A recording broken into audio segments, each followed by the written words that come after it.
अभी तक तो उस यक्षिणी को मेरे सामने आ जाना चाहिए था। किताब में तो यही लिखा था कि धुएं में यक्षिणी दिखाई देगी। फिर वो मुझे दिखाई क्यों नहीं दे रही है? मैंने तो मंत्र भी बिल्कुल ठीक पढ़े हैं। कहीं यक्षिणी बंदीकरण विधि करने में मुझसे कोई गलती तो नहीं हो गई? अगले ही पल दिलीप कॉन्फिडेंस के साथ कहता है, नहीं नहीं, मुझसे कोई गलती नहीं हो सकती। मैंने मंत्र बिल्कुल सही पढ़े हैं और विधि भी एकदम सही करी है। मैं गलती कर ही नहीं सकता। दिलीप घबराते हुए खुद से कहता है, उस यक्षिणी को यहाँ पर आना ही होगा, तभी तो मैं उसे बांध पाऊंगा। इतना कहकर दिलीप फिर से मंत्र पढ़ने लग जाता है। बल्लू की समझ नहीं आ रहा था कि दिलीप को आज क्या हो गया था। उस पर यक्षिणी को बांधने की एक ऐसी जिद सवार हो गई थी। बस एक ही बात की रट लगा रहा है। दिलीप ने कई घंटों तक मंत्रों का जाप किया, लेकिन फिर भी इतने मंत्रों के बावजूद भी यक्षिणी वहां पर नहीं आ रही थी, जिस कारण दिलीप परेशान हो गया था। उसे खुद पर गुस्सा आने लग गया था। दिलीप गुस्से के साथ ही बोल पड़ता है, वो यक्षिणी आ क्यों नहीं रही है? बल्लू बड़ी ही हिम्मत के साथ कहता है, मालिक, हो सकता है वो यक्षिणी यहाँ पर हो ही ना। क्या आपको यकीन है कि वो यहीं है? दिलीप एकदम खामोश हो जाता है और बल्लू की तरफ देखने लग जाता है। बल्लू फिर कहता है, वो यक्षिणी तो यहाँ पर तब आएगी ना जब वो होगी। जिस तरह हम कल रात में यहाँ से चले गए थे, उसी तरह वो भी चली गई होगी। दिलीप बल्लू की बातों पर ध्यान ना देते हुए अपने ही मन में कुछ सोचते हुए कहता है, नहीं, वो यक्षिणी यहीं पर है। आखिर यहीं तो उसका ठिकाना है। तूने ही तो कहा था वो यहीं पर रहती है। बात कुछ और है। बल्लू हिचकिचाहट के साथ कहता है, हाँ मालिक, यही उसका ठिकाना है, पर। इतना कहकर बल्लू खुद चुप हो जाता है। दिलीप गुस्से के साथ ही कहता है, वो यक्षिणी बड़ी चालाक है। मैं उसकी हर चाल समझता हूँ। वो उसी के सामने आती है जिसके सामने उसे आना हो। उसे मेरे सामने नहीं आना तो मत आए। मैं इस कमरे को ही बांध दूंगा। फिर वो इस कमरे से बाहर ही नहीं जा पाएगी, यहीं पर बंद कर रह जाएगी। अगर वो बाहर ही नहीं जाएगी तो फिर मर्दों का शिकार कैसे कर पाएगी? गांव में मर्दों के शिकार बंद हो जाएंगे। बल्लू खामोशी के साथ ही दिलीप की सारी बातें सुनता रहता है। अगले ही पल दिलीप पोटली उठाता है और बल्लू के साथ ग्रेवयार्ड कोठी से बाहर निकल जाता है। दिलीप पोटली खोलता है और उसमें से 4-5 लाल काले धागे निकालता है और मंत्र पढ़ते हुए ही उस दरवाजे की कुंडी लगाकर उस पर बांध देता है। आखिरी में दिलीप अपने अंगूठे को खंजर से चीरते हुए अपने खून की एक बूंद उन धागों के ऊपर चढ़ा देता है, जो किसी भी अदृश्य शक्ति को बांधने के लिए बहुत जरूरी होती है। जैसे ही उसके मंत्रों का जाप पूरा होता है, वो मन ही मन खुश होने लग जाता है। दिलीप खुश होते हुए खुद से कहता है, बांध दिया मैंने उस यक्षिणी को ग्रेवयार्ड कोठी के अंदर। वो क्या समझती है कि वो सामने नहीं आएगी तो बच जाएगी? अब वो किसी भी मर्द का शिकार नहीं कर पाएगी। बल्लू खामोशी रहता है, कुछ रिएक्ट नहीं करता है, क्योंकि वो तो अभी भी इसी सोच में डूबा हुआ था कि दिलीप ने यक्षिणी को बांधा था या नहीं, या ये सब सिर्फ उसका ख्याली पुलाव था। दिलीप खुश होते हुए खुद से बड़बड़ाता है, आज रात कोई शिकार नहीं होगा। अब वो यक्षिणी यहीं पर कैद होकर रह जाएगी। बल्लू मन में सोचता है, अब वो तो मालिक रात होने पर ही पता चलेगा कि आज रात कोई शिकार होगा या नहीं होगा। दिलीप और बल्लू वापस से अपने कदम ग्रेवयार्ड कोठी की तरफ बढ़ाने लग जाते हैं। अनुराग ट्रेन के अंदर सफर कर रहा था और गहरी नींद में सोया हुआ था। सोते वक्त भी उसके मन में यक्षिणी का ख्याल ही चल रहा था। यही कारण था कि नींद में वो धीरे धीरे उसका नाम बड़बड़ाते जा रहा था, यक्षिणी, यक्षिणी मैं आ रहा हूँ, यक्षिणी मैं आ रहा हूँ, यक्षिणी मैं बहुत जल्द आ रहा हूँ। अनुराग ये सब बड़बड़ा ही रहा था कि तभी ट्रेन रुक जाती है। जैसे ही ट्रेन रुकती है, अनुराग की नींद खुल जाती है। जब वो अपनी आंखें खोलता है और खिड़की से बाहर झांकता है तो देखता है कि बाहर अंधेरा हो गया था और ट्रेन रेलवे ट्रैक पर रुकी हुई थी, क्योंकि कोई दूसरी ट्रेन उसी वक्त वहां से निकलने वाली थी। अनुराग के सामने ही एक उसी के हमउम्र का आदमी बैठा हुआ था, जो उसे ही घूरे जा रहा था। उस पूरे डिब्बे में इस वक्त उन दोनों के सिवा कोई और नहीं था। आधे से ज्यादा मुसाफिर पहले ही उतर चुके थे। अनुराग उस आदमी की तरफ देखकर मुस्कुराता है, पर वो आदमी दूसरी तरफ मुंह कर लेता है। अनुराग की मुस्कुराहट का कुछ जवाब नहीं देता है। अनुराग खिड़की से बाहर झांकने की कोशिश करते हुए उस आदमी से पूछता है, कौन सा स्टेशन आ गया है भाई? वो आदमी फिर कुछ जवाब नहीं देता है।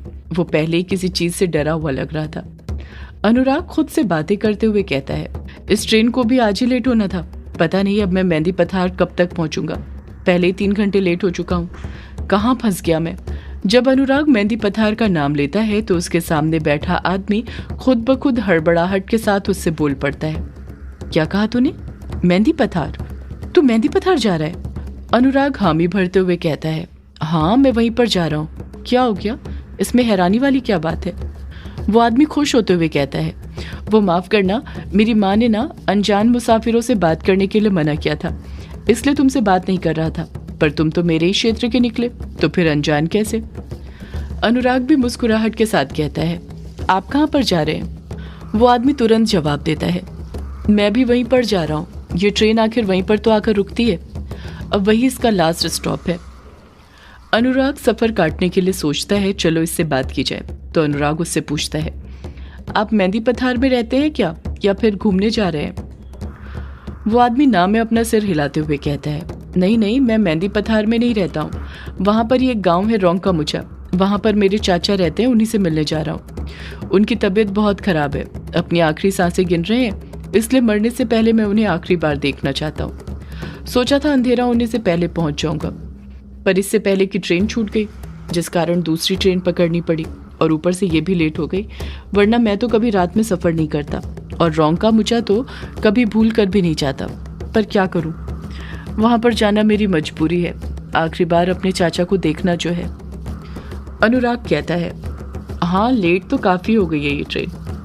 वो आदमी अनुराग से पूछता है, वैसे तुम गांव के तो नहीं लगते हो, शहर से आए हुए लगते हो। अनुराग उस आदमी को बीच में टोकते हुए ही कहता है, हाँ मैं शहर से ही आ रहा हूँ, दिल्ली से। वो आदमी हैरानी के साथ पूछता है, दिल्ली से, वो भी इतनी दूर मेहंदी पथार? मैं जान सकता हूँ किस काम से आए हो यहाँ पर? अनुराग कहता है, आप इसका जवाब ना ही सुनो तो अच्छा है। वो आदमी अनुराग की तरफ देखते हुए बोला, अरे ऐसा क्या है, हमें भी तो बताओ, अब तो हम एक ही क्षेत्र के हैं। अनुराग उस आदमी की आंखों में देखते हुए बड़े ही धीरे धीरे कहता है, यक्षिणी से मिलने के लिए। जैसे ही अनुराग ये बात बोलता है, उस आदमी की बोलती बंद हो जाती है, उसके रोंगटे खड़े हो जाते हैं, उसके पसीने छूटने लग जाते हैं। अनुराग हंसते हुए कहता है, अरे मैं मजाक कर रहा हूँ, मैं यक्षिणी से मिलने के लिए नहीं, उस पर कहानी लिखने के लिए आया हूँ। मैं एक लेखक हूँ, इतना घबराओ मत। वो आदमी अनुराग को घूरते हुए कहता है, तुम कहानी लिखने के लिए तो आए हो, पर देखना कहीं तुम खुद कहानी बनकर ना रह जाओ। तुम मौत के मुंह में खुद कूदने आए हो। तुम जानते हो ना, वो यक्षिणी है, यक्षिणी, एक डायन। तुम्हें उसके बारे में पता नहीं क्या? अनुराग कहता है, मुझे बस वो बातें पता हैं जो लोगों ने मुझे बताई हैं, पर मैं उसकी कहानी खुद उसके मुंह से सुनना चाहता हूँ कि आखिर वो देवी से डायन कैसे बन गई। वो आदमी तुरंत बोल पड़ता है, कोई देवी नहीं है वो यक्षिणी हवस की पुजारन है, पुजारन, जो मर्दों को हर अमावस्या और पूर्णिमा की रात अपना शिकार बनाती है। और आज भी पूर्णिमा है, अब तक तो वो किसी मर्द को फिर अपना शिकार बना चुकी होगी, या फिर बनाने की फिराक में होगी। बस यही है उसकी छोटी सी कहानी और सच्चाई। अनुराग एक्साइटेड होते हुए कहता है, मतलब ये सब कोई कहानी नहीं है, सच्ची बात है, यक्षिणी सच में होती है? वो आदमी अनुराग को घूरते रहता है और घूरते हुए ही कहता है, तू पागल है, पागल जो वहां पर जा रहा है, अभी भी वक्त है, वापस चले जा, मौत के मुंह में मत जा। मुझे तो तेरी आंखों में यक्षिणी के हाथों तेरी मौत दिखाई दे रही है। अनुराग उस आदमी को पलटकर कुछ नहीं कहता है, बस चुपचाप उसे देखते रहता है। उस आदमी को अनुराग पागल लगने लग जाता है। अगले ही पल वो अनुराग के पास से उठ जाता है और दूसरी सीट पर जाकर बैठ जाता है। अनुराग को तो समझ ही नहीं आ रहा था कि उस आदमी को हो क्या गया था। जब से उसने बताया था कि वो मेहंदी पथार क्यों जा रहा था, तब से अनुराग के प्रति उस आदमी का व्यवहार बदल सा गया था। अनुराग भी उस आदमी की बातों पर ज्यादा ध्यान नहीं देता है और किताब निकालकर उसे पढ़ने लग जाता है। कुछ ही घंटे के सफर के बाद ट्रेन मेहंदी पथार स्टेशन पर आकर रुक जाती है। जब अनुराग स्टेशन पर पहला कदम रखता है तो उसे एक अपनेपन का एहसास होता है। उस अपनेपन का एहसास जो आज से पहले कभी नहीं हुआ था। वो बहुत खुश था। अनुराग जब स्टेशन पर उतरता है तो उसे वो आदमी भी दिखाई देता है जो उसके साथ ट्रेन के अंदर बैठा हुआ था। वो बहुत घबराया हुआ था और हड़बड़ाहट के साथ अपने कदम आगे बढ़ाते जा रहा था। अनुराग उसे आवाज भी लगाता है पर वो आदमी नहीं रुकता है। अनुराग उस आदमी के पीछे कदम बढ़ा ही रहा था कि तभी अनुराग अपना पेट पकड़ लेता है और जब अपना सिर ऊपर करता है तो वो आदमी वहां से जा चुका था। रात के 2 बज रहे थे और किश्नोई नदी शांत लहरों के साथ बह रही थी। पूर्णिमा के चांद की रोशनी नदी के पानी पर पड़ रही थी, जिस कारण नदी का पानी मोतियों की बूंद की तरह लग रहा था। नदी के पास ही यक्षिणी बैठी हुई थी जिसके दोनों पांव नदी के अंदर थे और नदी का पानी उसके पैरों को छूते हुए बह रहा था। यक्षिणी ने हमेशा की तरह काली साड़ी पहनी हुई थी। उसके आसपास ढेर सारे जुगनू मंडरा रहे थे जो इस तन्हाई भरी रात में उसका साथ दे रहे थे। नदी के पास बैठकर हर पूर्णिमा और अमावस्या की तरह यक्षिणी अपने शिकार का इंतजार कर रही थी कि कब कोई मर्द आए और उसे वो अपना शिकार बनाए। यक्षिणी बहते हुए नदी के पानी को देखते हुए गाना गाते हुए कहती है, श्रृंगार करके बैठी हूँ तेरे आने की आस में, मैं यक्षिणी तेरे प्यार की प्यास में। यक्षिणी मायूसी के साथ खुद से कहती है, आ जाओ लेखक बाबू, वापस आ जाओ और बुझा दो अपनी यक्षिणी की प्यास। आपकी यक्षिणी सदियों से प्यासी है और इस प्यास को सिर्फ आप ही बुझा सकते हो और कोई नहीं। कहाँ हो लेखक बाबू, अब आ भी जाओ। यक्षिणी नदी के पानी को अपने हाथों में लेते हुए कहती है, ये प्यास ऐसी है जो इस पानी से भी नहीं बुझने वाली। ये प्यार की प्यास है, वो प्यार जो सिर्फ लेखक बाबू आप मुझे करते हैं। इस प्यार की प्यास को आप ही बुझा सकते हैं। यक्षिणी नर्म लहजे के साथ कहती है, मुझे मेरे अभिशाप से मुक्ति दिलाने के लिए आ जाओ लेखक बाबू, आ जाओ। आपके आने की घड़ी आ गई है लेखक बाबू, आ जाओ और अपनी यक्षिणी को उसके अभिशाप से मुक्ति दिला दो। आ जाओ लेखक बाबू। सदियों से है पुरानी ये है यक्षिणी की कहानी। यक्षिणी एक आग है, यक्षिणी तेरा ख्वाब है।